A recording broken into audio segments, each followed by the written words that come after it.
Salut les barbus! Alors aujourd'hui, c'est une vidéo un petit peu différente, d'accord? Car je vais vous montrer comment j'ai fait la bête qui est derrière. Voilà.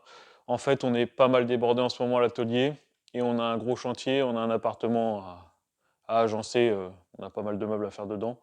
Donc en fait, j'ai pas eu le temps de faire une vidéo tuto ou une vidéo d'une réalisation de mobilier quelconque. Donc j'en ai profité pour tout filmer, la fabrication et la pose sur le socle, plus la conception, le plan à l'ordinateur, le relevé de cote. Et en fait, dans la vidéo, je vais vous passer pas mal de moments en accéléré, donc c'est un petit peu différent d'habitude, mais n'hésitez pas à me dire ce que vous en pensez. Et la deuxième partie, d'accord, c'est pas pour faire plus de vidéos, c'est vraiment parce que j'ai pas la date de pause exacte, même si les deux vidéos devraient s'enchaîner. La deuxième partie, ça va concerner la fabrication des portes moulurées et la pose dans l'appartement, la pose sur le chantier, d'accord? Donc ça, c'est un meuble qui va dans un séjour. Il sera sous une corniche avec des portes moulurées. Il est tout en mélaminé, tout à tablette fixe. Le dessin, c'est-à-dire le modèle de mobilier, ça ne vient pas de moi, hein, d'accord, c'est la décoratrice. Le fait que les tablettes soient fixes, ça ne vient pas de moi non plus, d'accord. Tout ça, c'est des choix et des partis pris. Le caisson que vous avez en partie haute, où on voit un grand caisson vide comme ça sur toute la longueur, c'est pas un choix de ma part non plus, d'accord. Moi, je suis allé relever les cotes. J'ai un dessin de principe. Je respecte le dessin de principe, même si après, je redessine tout avec les cotes exactes. Et je renvoie ça à l'architecte ou à la décoratrice pour qu'on valide les plans. Mais tout ce qui est esthétique, ce n'est pas de mon ressort. Voilà. Et surtout, surtout, n'oubliez pas que...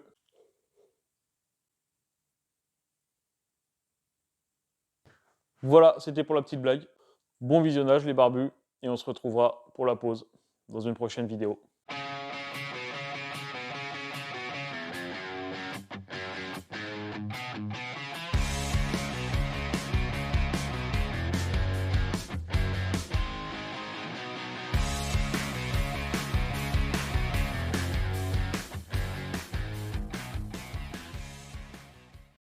Donc c'est parti, je commence à faire un gabarit car il y a un renfoncement dans lequel avec un meuble on va créer une sorte de sas. Et donc je prends toutes les mesures, les niveaux, les aplombs et je prends bien mon temps pour relever un maximum d'informations. Donc je vous filme l'ensemble pour vous montrer où va aller le meuble. Donc on est sous la corniche et on prend l'ensemble du mur et on va créer une porte coulissante tout à droite. Il va falloir poser tout ça sur plan sur l'ordinateur. Donc je commence par tracer vu du dessus l'emplacement du mur que j'ai relevé et l'encombrement de mon meuble, de mes caissons, présentés devant le mur. Donc je vous passe la construction en accéléré et on se retrouve après pour une petite mise au point.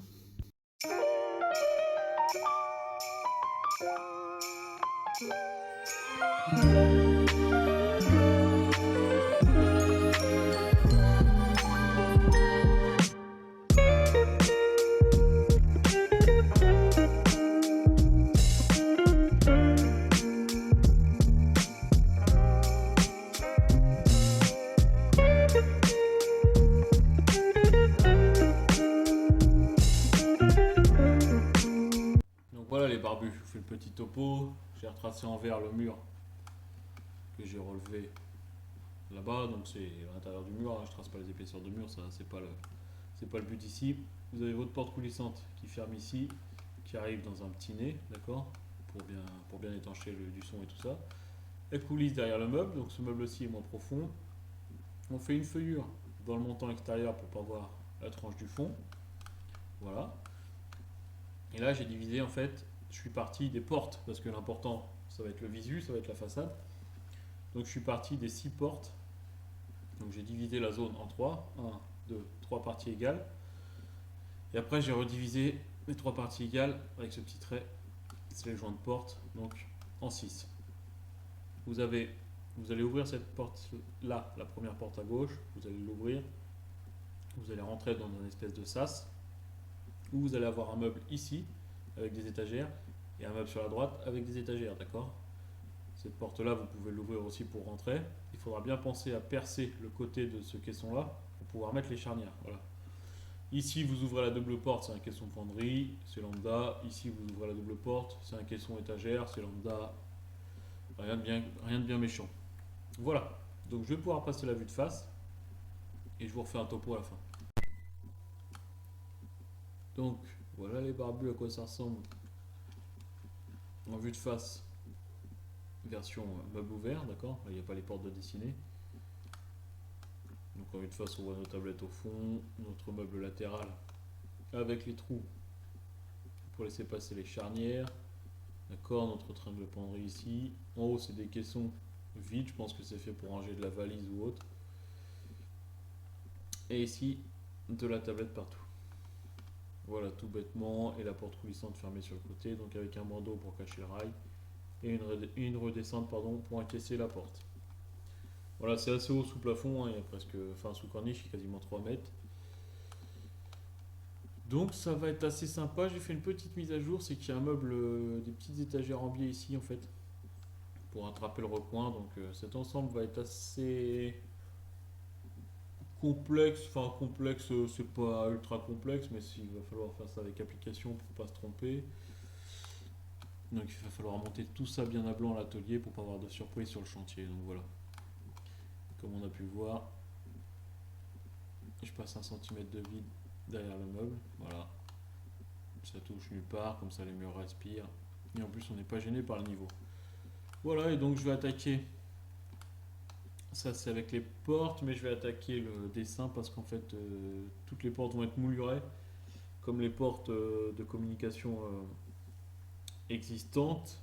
Et en fait à chaque fois la moulure va s'étendre sur une double porte avec un miroir au centre, et sauf les petites portes là-haut qui vont rester lisses évidemment parce que vu qu'elles sont petites ce serait pas très joli. Donc je vais dessiner les moulures et je vous montre ça juste après. Voilà les barbus, ça y est, les portes sont dessinées, les portes moulurées. Donc porte lisse en haut, toujours notre porte coulissante, et double porte moulurée à chaque fois. D'accord? Parce qu'en fait, si on moulure avec une seule porte, c'est trop étroit, donc c'est pas joli. Là, sur la double porte, j'ai triché, j'ai fait des bâtis un peu plus larges, mais même là, je trouve que c'est un peu trop large par rapport à la hauteur. C'est pas assez élancé. Si c'était un choix personnel, je pense que j'aurais enlevé les petites portes là-haut et j'aurais monté les moulures jusqu'en haut. Voilà. Mais bon, ça après, c'est un choix du client, du décorateur et tout ça, donc je n'interfère pas là-dedans. Je vais juste leur envoyer mes plans d'exécution qui valident. Et ensuite, on va commencer à fabriquer. Je mets toutes les cotes et on se retrouve à l'atelier. Voilà les barbus, j'ai fait une petite impression du plan comme vous pouvez le voir. D'accord, avec quelques cotes. Et en fait, j'ai fait simplement pour ma feuille de débit, j'ai numéroté les caissons, d'accord. Donc en numéro 1, le caisson du fond, en numéro 2, le caisson à gauche, le petit caisson en biais, en numéro 3, le caisson de retour, le numéro 4, le caisson du milieu, le numéro 5, le caisson penderie. Enfin, le caisson à droite, pardon, le caisson penderie, c'est le caisson du milieu. Et en haut, en vue de face, le caisson 6, le caisson 7, le caisson 8, qui sont 3 caissons identiques. Et donc après, moi, hop, je fais ma feuille de débit, tout simplement. J'aime bien les faire à la main, d'accord, on peut les faire à l'ordi, moi j'aime bien les faire à la main. Donc voilà, je sais pas comment vous faites vous, mais du coup voilà, hein, les montants, tac, les planchers, plafonds, tablettes, dans ce cas-là, parce que tous les planchers et les plafonds font la même cote, y compris les tablettes, vu que c'est un ensemble de tablettes fixes, et les fonds je les mets en rouge, comme ça en fait sur ma feuille de débit, j'ai une lecture rapide, d'accord, la quantité ici, et les usinages, d'accord, s'il y a des encoches, des feuillures ou autres. Moi, je me fais ça comme ça, et voilà. Et j'en ai 2 spéciaux ici que j'ai encadrés en noir, qui en fait correspondent au côté extérieur du caisson 5 et du caisson 8. D'accord? Parce qu'en fait, vu que l'extérieur est à peindre et que les caissons sont en mélaminé, plutôt que de peindre le mélaminé, on va essayer de coller un 12 mm mélaminé et un 6 mm médium. D'accord? Ça fera un montant de 18. Tous les autres montants font 19, celui-là il fera 18. D'accord? Mais en fait, je trouve que pour la peinture, ça offre une meilleure accroche. Tout simplement. On peut peindre le méla, mais je préfère peindre du médium que du méla. Voilà. On se retrouve à la scie à panneau, les barbus.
Voilà ce que ça donne une fois que tout est débité et établi. Il n'y a plus qu'à en coller les champs.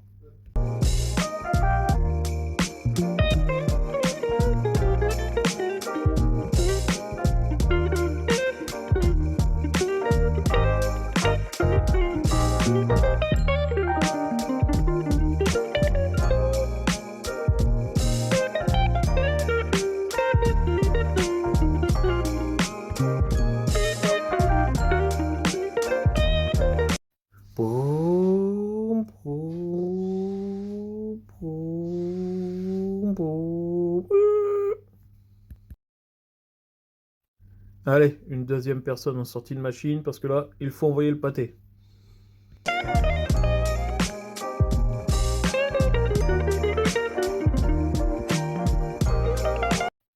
Donc là, j'en colle le montant spécial, d'accord? Celui dont je vous parlais au début de la vidéo, un mélaminé avec un 6 mm médium. Ce sera plus facile de peindre l'extérieur du meuble. Le montant n'est soumis à aucune contrainte spécifique, donc la colle néoprène, ça suffit largement pour ce genre de travail. Petite astuce quand vous en collez la néoprène, pour éviter d'en mettre partout, pensez toujours à partir du centre vers les extérieurs.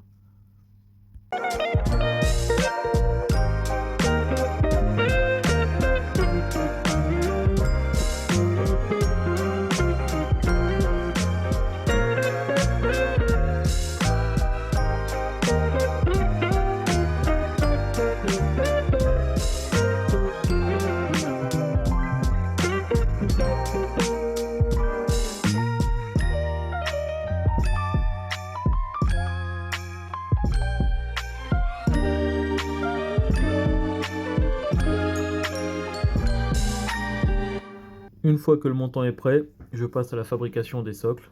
Donc je vais fabriquer tous mes socles avec les chutes de mélaminé. Je vais leur mettre des vérins compensateurs de niveau. Ensuite, des écoinçons. Ensuite, je vais tout installer sur notre podium de montage. Je vais régler le niveau et on aura une bonne base pour installer les caissons.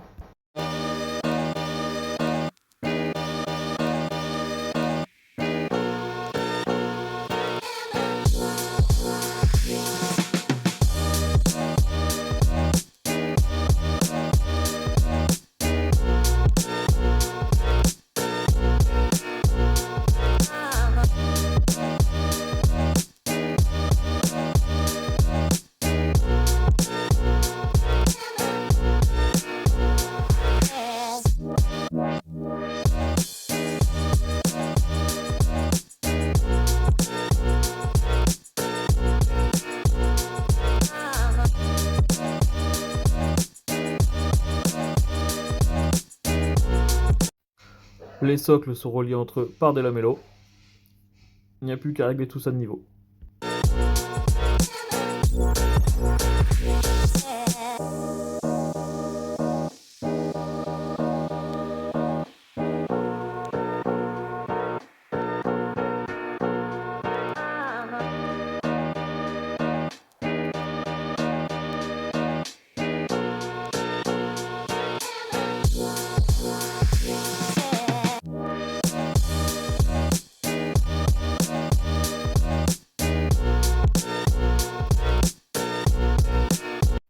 Au niveau du sas, je rentre un panneau ajusté au sol pour être sûr que l'ensemble soit d'équerre.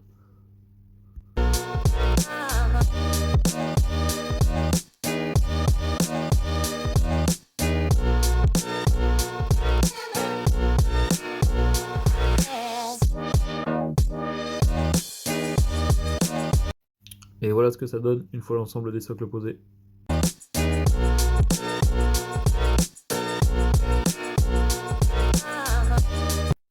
J'enchaîne avec le montage des caissons. Je vais les monter un par un et les poser sur les socles.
les entailles des charnières du caisson numéro 3, je les dégrossis à la scie sauteuse et je les finis avec une mèche droite avec un gabarit de forme.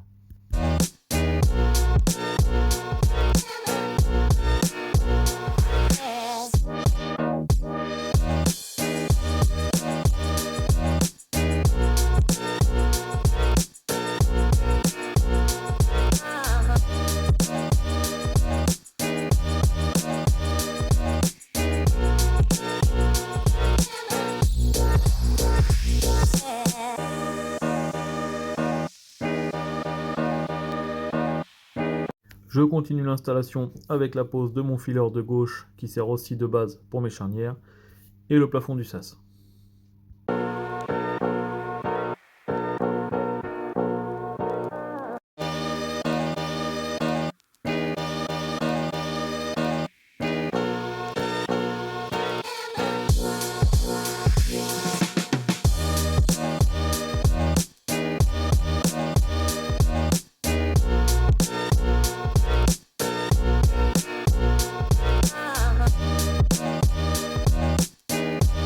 Le montant droit du caisson numéro 5 a une face visible. Alors pour éviter d'avoir des vis apparentes, je monte tout à la mélo.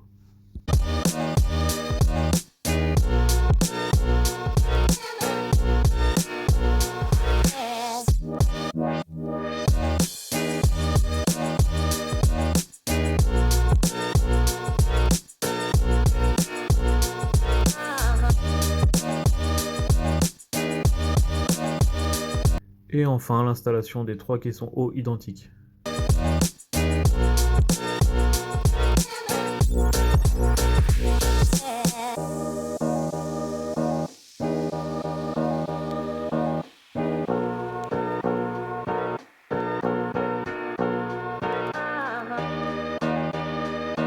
On se retrouve bientôt pour la fabrication des portes et la pose. Allez, ciao, à plus le barbu.